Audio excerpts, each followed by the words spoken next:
I joined the military at the age of 17. I retired in the United States Air Force. I retired as an E6.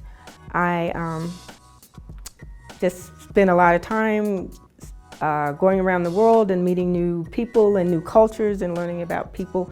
And I think that's probably why I enjoy doing taxes, because I still get to meet new people, new cultures. This job makes me feel as though I'm doing something important and that I'm impacting people's lives. And I feel like, it's something that makes me want to get up and go to work every day. When my friends, I'm at a party and they ask me, what am I doing? You've retired, what are you doing on your off time? And I say, I work for Jackson Hewitt.